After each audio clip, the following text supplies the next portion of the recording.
আসসালামু আলাইকুম। চলে আসলাম টেবির বাড়ি, এক বিশাল জমজমাট গরু মহিষের হাট। অসাধারণ অসাধারণ।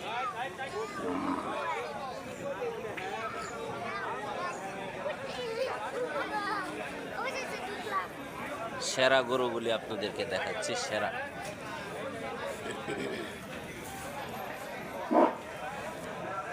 যারা গাভী গরু আসতেছেন মাঠের দক্ষিণ চারে চলে যান। সাদা গরুটা এদিকে যান, এদিকে আসেন।